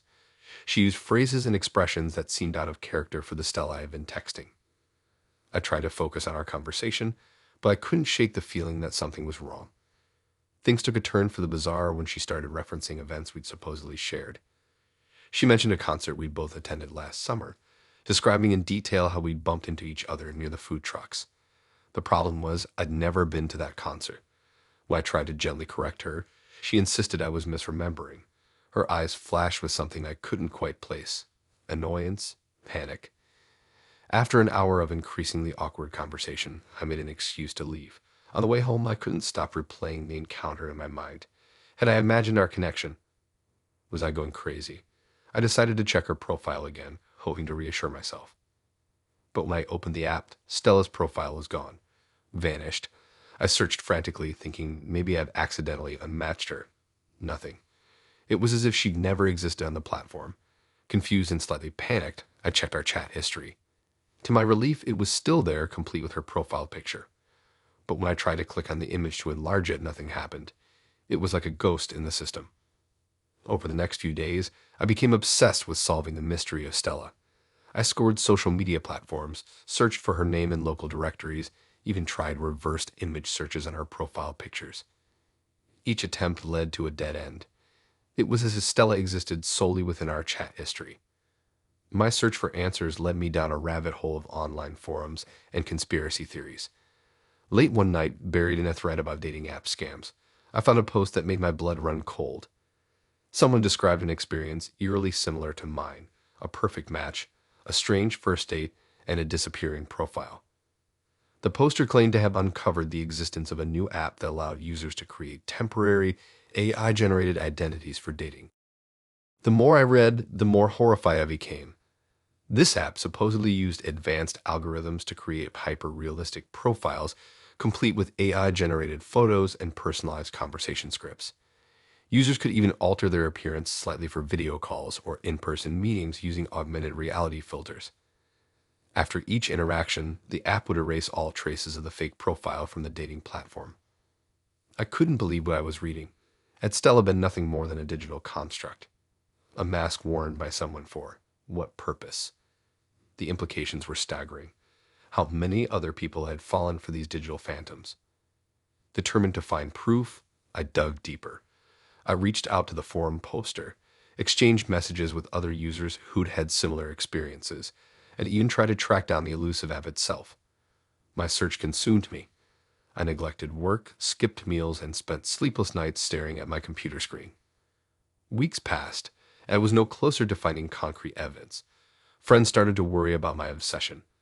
They suggested I was reading too much into a bad date, that maybe Stella had simply changed her mind and deleted her profile. But I couldn't let go.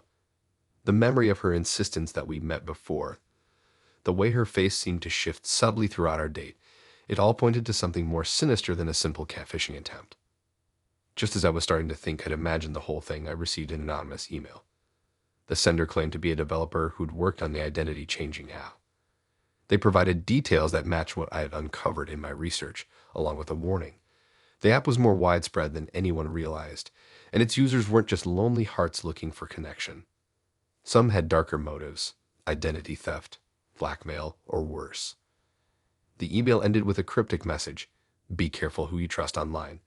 The person you're talking to may not exist outside of your screen." I sat back, my mind reeling. Part of me wanted to dismiss the email as an elaborate hoax, but deep down I knew it was real. The Stella I connected with, the one I thought I was falling for, had never truly existed. She was a digital mask, a carefully crafted illusion designed to manipulate and deceive. In the days that followed, I grappled with the implications of what I discovered. I reported my findings to the dating app support team, but received only a generic response about taking user safety seriously. I considered going to the police, but what could I report? That I'd gone on a date with someone who might not have been real. Eventually, I had to accept that I might never get all the answers. The digital world had evolved faster than our ability to regulate it, creating shadows where anyone could hide. I deleted my dating apps and took a step back from social media.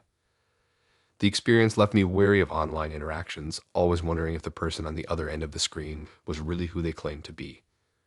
Months have passed since my encounter with Stella, but I still find myself looking for her face in crowds, half expecting to see those shifting features that never quite match her profile picture. Sometimes late at night, I reread our conversations, searching for clues I might have missed. But the truth remains elusive, hidden behind a veil of ones and zeros, leaving me to wonder, in a world where identities can be crafted and discarded at will, how can we ever truly know who we're connecting with?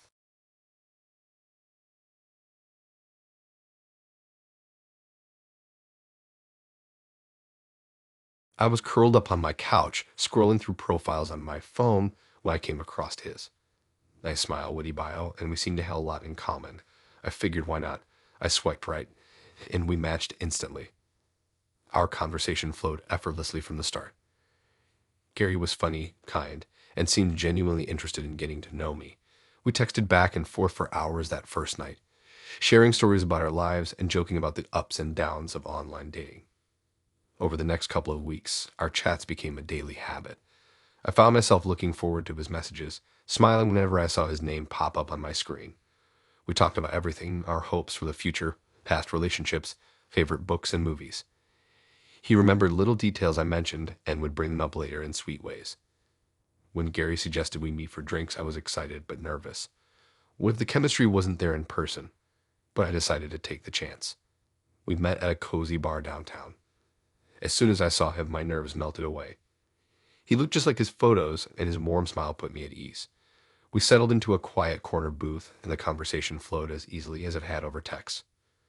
Hours flew by as we chatted and laughed. We discovered we had even more in common than we realized. By the end of the night, I felt giddy with possibility. This could be the start of something real. After our date, Gary's texts became even more frequent and affectionate. He'd send good morning messages, check in during the day to see how I was doing, and wish me sweet dreams at night. I was falling hard and fast. But then things started to get weird. It was subtle at first. Gary would mention places or things I liked, but I couldn't remember telling him about them. Like when he suggested we go to my favorite hidden gem cafe for our next date. I was surprised he knew about it, but figured I must have mentioned it at some point. Then he started sending messages that seemed to sync up perfectly with my day. He'd text asking how my presentation went right after I finished giving it at work, or he'd send a funny meme right when I was feeling down, as if he knew exactly what I needed in that moment. I brushed these things off at first. Maybe I was just forgetful, or maybe we were so in sync that he could sense my moods. But a nagging feeling of unease started to grow. One evening, I was relaxing at home after a long day. I was curled up in my favorite armchair by the window, scrolling through social media on my phone. Suddenly, a text from Gary popped up. "I love watching you relax in that chair by the window." My blood ran cold. How could he possibly know where I was sitting at that exact moment? I slowly looked up from my phone, scanning the darkened street outside. Was he out there watching me? With shaking hands, I checked my phone's camera settings. To my horror, I discovered that my front-facing camera had been remotely activated. Someone had been watching me through my own phone without my knowledge or consent. Panic set in as I realized the implications. How long had this been going on? What else had he seen? I immediately turned off my phone and took out the battery, but the damage was already done. The next few days were a blur of fear and paranoia. I jumped at every sound, constantly checking over my shoulder. I couldn't shake the feeling of being watched. It made my skin crawl. I knew I needed to figure out what was really going on. I started digging, researching spy apps and phone hacking. What I discovered made me feel sick. Gary had been using a sophisticated spyware app to gain remote access to my phone's camera and microphone. He'd been monitoring my daily activities, reading my texts and emails, tracking my location. He'd been using information from my social media and messages to predict where I'd be so he could secretly watch me in person. All those times I thought we had so much in common. He was just repeating things back to me that he'd seen in my private conversations with friends. Those sweet gestures that seemed so thoughtful, just calculated moves based on information he'd stolen from me. The whole relationship had been a lie. Gary wasn't the caring, funny guy I thought I was falling for. He was a stalker who had violated my privacy in the worst way. I felt angry, betrayed, and deeply unsettled. How could I have been so stupid? I prided myself on being cautious online, but I'd let my guard down and gotten burned. The thought of him watching me in private moments made me feel dirty and exposed. I knew I needed to take action to protect myself. I got a new phone, changed all my passwords, and beefed up my online security. I blocked Gary on every platform and considered reporting him to the police, but I wasn't sure they could do anything without more concrete evidence. For weeks, I lived in constant fear. I'd wake up in the middle of the night convinced someone was watching me. Every time my phone buzzed, my heart would race. I became hyper-vigilant about what I shared online and who I talked to. Slowly, I started to feel safer. I opened up to close friends about what happened. Their support helped me feel less alone. I even started seeing a therapist to work through the trauma. It's been months now, and I'm still processing what happened. The experience has changed me in ways I'm still discovering. I'm more cautious, more skeptical, but I'm also stronger. I won't let what Gary did define me or hold me back from living my life. The world of online dating now feels like a minefield, but I refuse to let fear win. I'm moving forward, one day at a time, reclaiming my sense of safety and trust. It's not easy, but I'm determined to write a new chapter, one where I'm in control of my own story.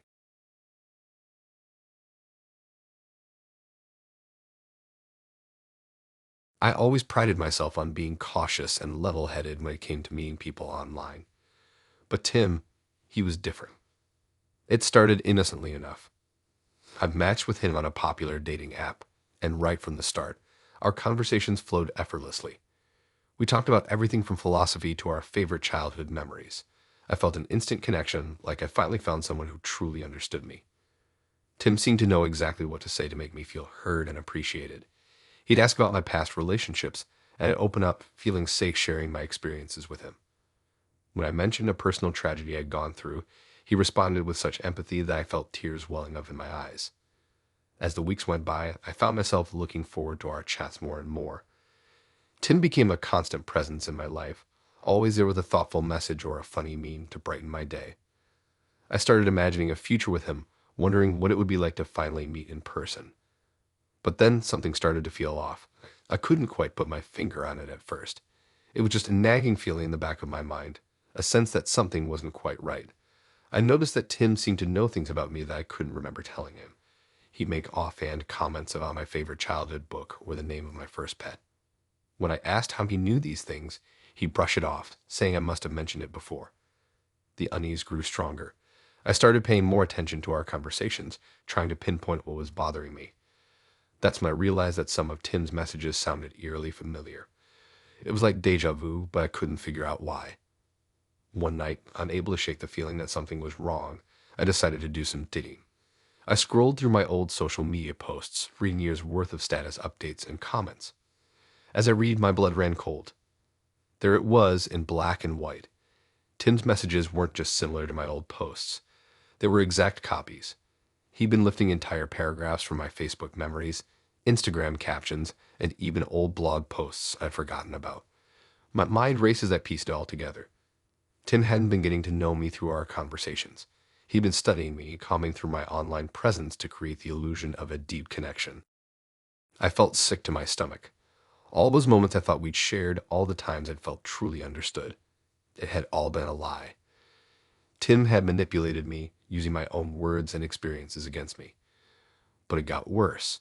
As I dug deeper, I discovered that I wasn't the only one. Tim had been doing this to other women too. I found social media profiles of women who'd shared similar experiences, all describing a man who seemed too good to be true. I realized that Tim was a predator, systematically targeting women and using their own personal histories to create false intimacy. He was building an emotional web, trapping women one by one with their own words and memories. The betrayal hit me hard. I felt violated, knowing that someone had gone through my entire online history, piecing together a false version of me for their own gain. I felt angry at myself for falling for it, for not seeing the signs sooner. I spent the next few days in a daze, trying to process what had happened. I reported Tim's profile on the dating app and reached out to the other women I'd found, warning them about what he was doing. It was a wake-up call for me. I'd always thought I was savvy about online safety, but this experience showed me just how vulnerable we all are.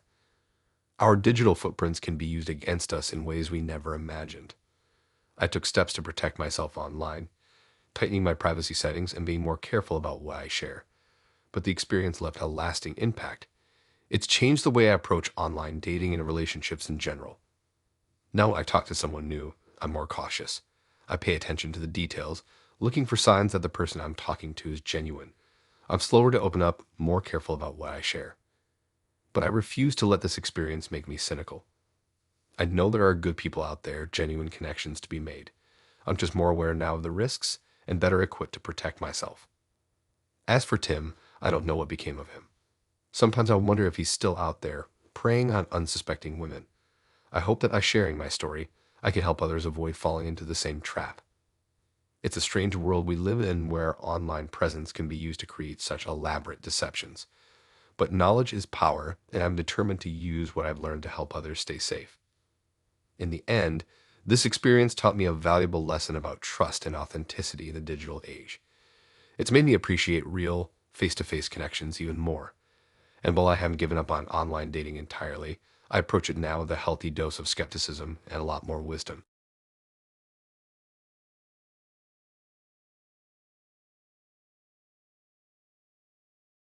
Little did I know I was about to match with someone who would turn my world upside down, and not in the romantic way I'd hoped for. Enter Wendy. Her profile pic showed a cute girl with a mischievous smile, and her bio was witty enough to catch my attention. We matched, and after a few days of playful banter, we agreed to meet for coffee. I remember feeling excited, thinking this could be the start of something special. Our first date was surprisingly normal. Wendy was charming, laughing at my jokes and sharing stories about her job as a veterinary assistant. We clicked so well that we ended up talking for hours. As we said goodbye, I felt a flutter of hope. Maybe this app wasn't so bad after all. For our second date, Wendy suggested a hike in the nearby nature reserve. I thought it was a great idea: fresh air, beautiful scenery, and a chance to get to know each other better. We met up early on a Saturday morning, both dressed in our hiking gear and ready for adventure. The first hour of our hike was perfect. We walked side by side, chatting about our favorite movies and swapping funny stories from our college days. But then Wendy suddenly veered off the trail. Confused, I followed her into a small clearing. That's when things took a turn for the weird. Wendy crouched down, examining something on the ground with intense focus. As I got closer, I realized she was looking at a pile of deer droppings. Before I could say anything, she pulled out a small plastic bag and a pair of tweezers from her backpack. I watched in stunned silence as Wendy carefully collected the deer poop sealing it in the bag with a look of triumph on her face. She turned to me, grinning, and explained that she had a unique hobby of collecting animal droppings. She said it was fascinating to study animal diets and habitats through their waste. I didn't know how to respond. Part of me wanted to laugh, thinking it must be a joke, but Wendy's excitement was genuine. I awkwardly smiled and nodded, trying to be open-minded. After all, everyone has their quirks, right? As we continued our hike, Wendy's focus shifted entirely to her newfound mission. She zigzagged across the trail, stopping every few minutes to inspect and collect various animal droppings. By the end of our walk, her backpack was bulging with small bags of poop from deer, rabbits, and even some unidentified species. I hoped this was just a one-time thing, a quirky incident we'd laugh about later. But as we continued dating, I realized Wendy's fascination with animal waste was a central part of her life. On our third date, a picnic in the park, she spent more time searching for dog poop than enjoying the food I'd prepared. Date 4 was a visit to the zoo, which I quickly learned was Wendy's idea of paradise. She carried a specially designed collecting kit, complete with long-handled tweezers and sterile containers. I found myself standing guard as she surreptitiously gathered samples from various enclosures, all while chattering excitedly about the different consistencies and compositions. Despite my growing unease, I liked Wendy. She was kind, funny, and passionate, even if that passion was directed at something I found gross. I decided to give her a chance and agreed to visit her apartment for dinner. The moment I stepped inside, I was hit by a strange, musky odor. As Wendy gave me a tour, I realized the source. Her entire living room was dedicated to her collection. Glass cases lined the walls, filled with hundreds of ladled specimens.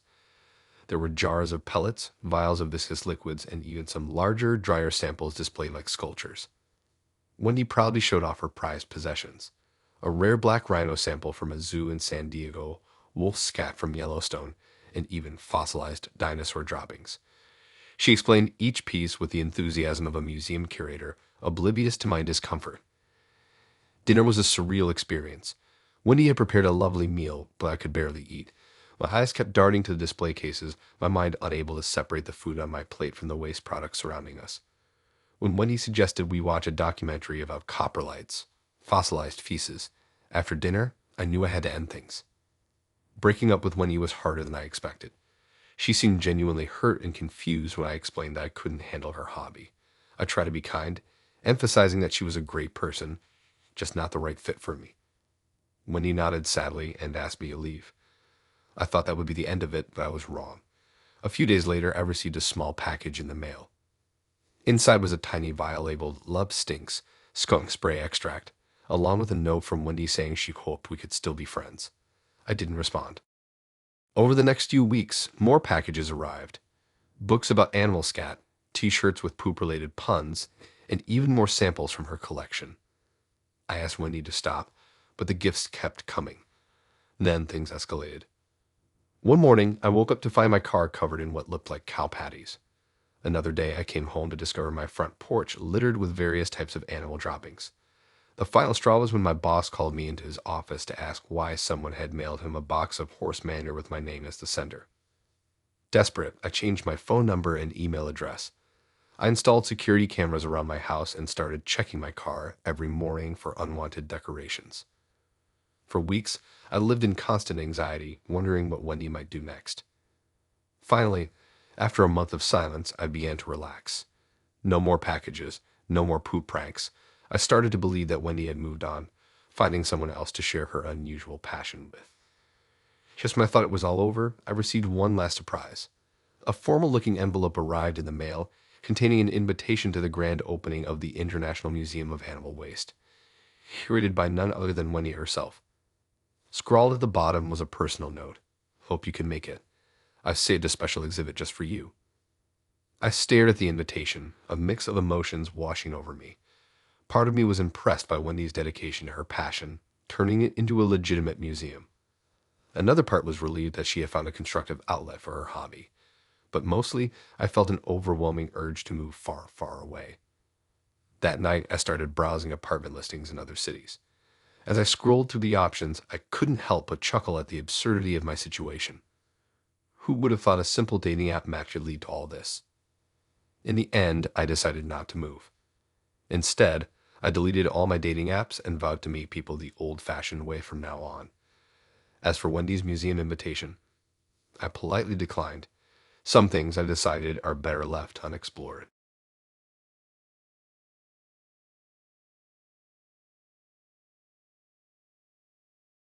I never expected a simple swipe right to turn my life upside down. But that's exactly what happened when I matched with Dyla on Tinder Plus. Her profile was a knockout, sun-soaked beach pics, a witty bio about loving adventure and good food. I thought I hit the jackpot. We started chatting, and the connection was instant. Dilla was funny, smart, and seemed genuinely interested in getting to know me. After a week of constant messaging, we decided to meet up for coffee. I arrived at the cafe early, nerves on edge. When Dilla walked in, my jaw nearly hit the floor. She was even more stunning in person. Long dark hair, green eyes that sparkled, and a smile that lit up the room. We ended up talking for hours, completely losing track of time. As we were saying goodbye, Dilla mentioned she believed in traditional courtship. She wanted to be properly wooed, treated like a lady. I found it kind of charming and old school. Plus, I was already so into her that I was happy to play along. Our first official date was at an upscale Italian restaurant. I pulled up all the stops. Suit and tie, reservations at the best table, expensive wine. Dial looked incredible in a little black dress. The conversation flowed easily, and by the end of the night, I was completely smitten. From there, things moved quickly. I took Dial out several times a week, always to nice places. I bought her flowers, planned elaborate dates, showered her with compliments. She seemed to eat it up, always gushing about how sweet and thoughtful I was. But after a few weeks, I started noticing some odd patterns. Dyla never offered to pay for anything, not even small stuff like coffee or movie tickets. She expected lavish gifts for every occasion. Her birthday, our 1 month anniversary, even random Tuesdays just because. When I tried suggesting more low-key dates like cooking dinner at my place, Dilla would pout and say I wasn't putting in enough effort. She'd make comments about her ex who used to fly her to Paris for the weekend. I felt like I was constantly trying to measure up to some impossible standard. My bank account was taking a serious hit from all the whining and dining. I was putting expenses on credit cards, dipping into savings. But Della was so amazing that I kept telling myself it was worth it to make her happy. Then came the night that changed everything. I was out with some work buddies at a bar across town. We were a few beers and when I spotted a familiar face. It was Dilla, cozied up in a booth with some guy I'd never seen before. My stomach dropped as I watched them together. They were holding hands across the table, gazing into each other's eyes. Then the guy leaned in and kissed her. I felt like I'd been punched in the gut.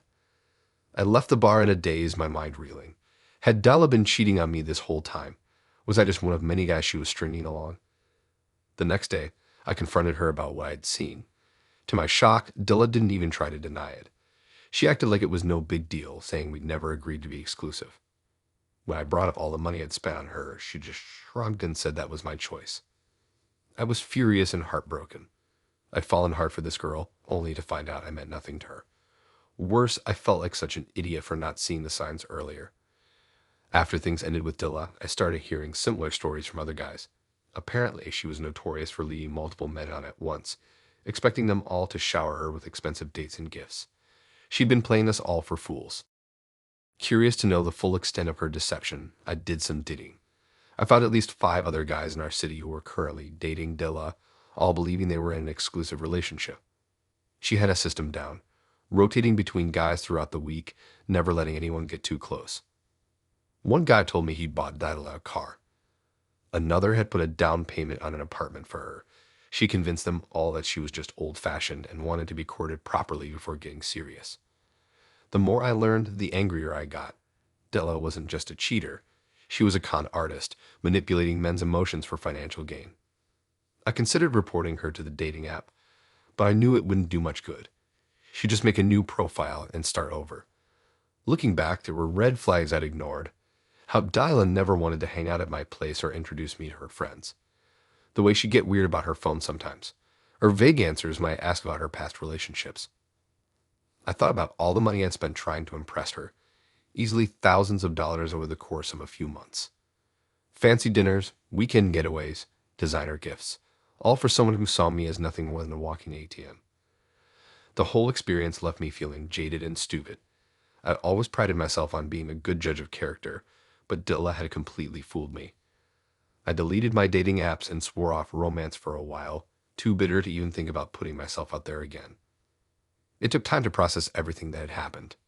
I felt embarrassed, angry, and deeply hurt. Part of me wanted revenge, to expose Dyla for the fraud she was. But ultimately, I knew that would only bring more drama into my life. Instead, I focused on rebuilding my finances and my self-esteem. I threw myself into work and picked up some new hobbies. Slowly but surely, I started to feel like myself again. After a few months, I cautiously dipped my toe back into the dating pool. This time, I was much more careful about who I let into my life. I looked for genuine connections based on mutual interests and shared values, not just physical attraction.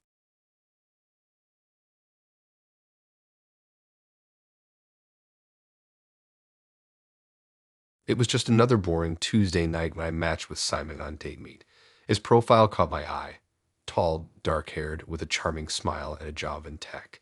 Little did I know that seemingly innocent match would lead me down a terrifying path. Simon's first message was different from the usual hey or cheesy pickup lines. He wrote a long, thoughtful paragraph about how intrigued he was by my profile. He mentioned specific details about my hobbies and seemed genuinely interested in getting to know me. I was flattered and replied quickly. Our conversations flowed easily.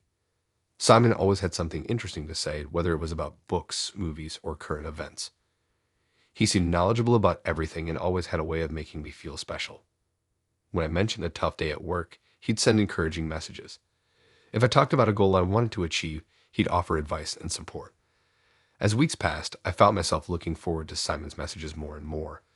He became a constant presence in my life, always there with a kind word or funny meme.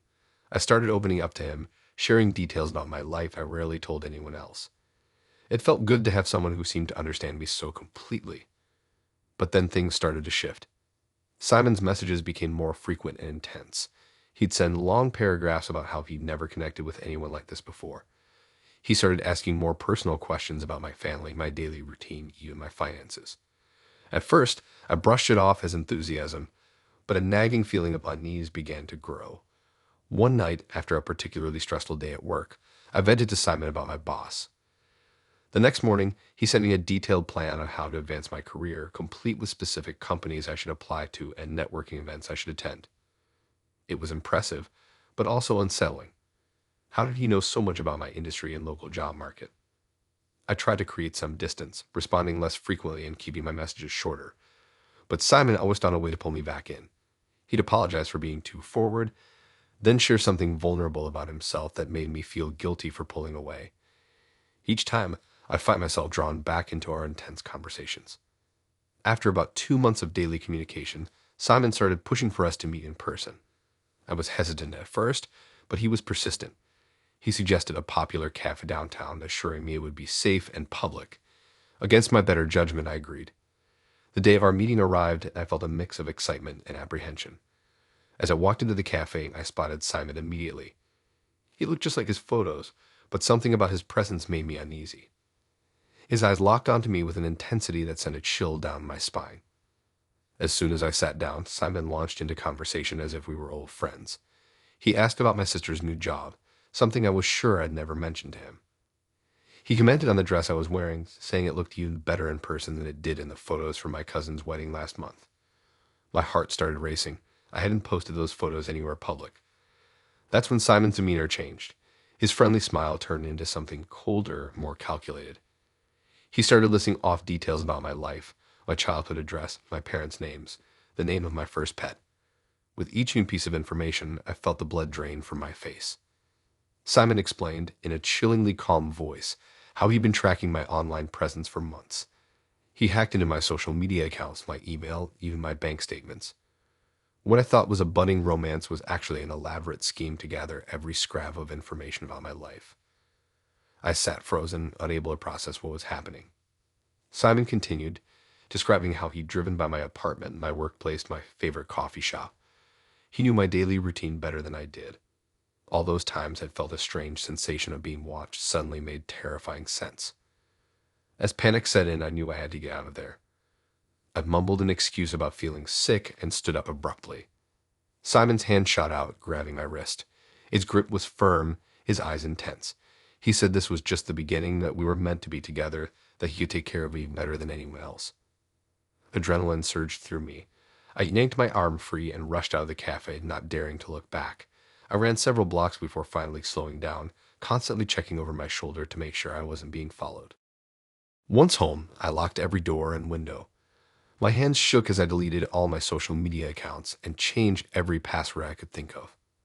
I called the police, but they said they couldn't do much without concrete threats or evidence of a crime. In the days that followed, I lived in constant fear. Every notification on my phone, every unexpected noise made me jump.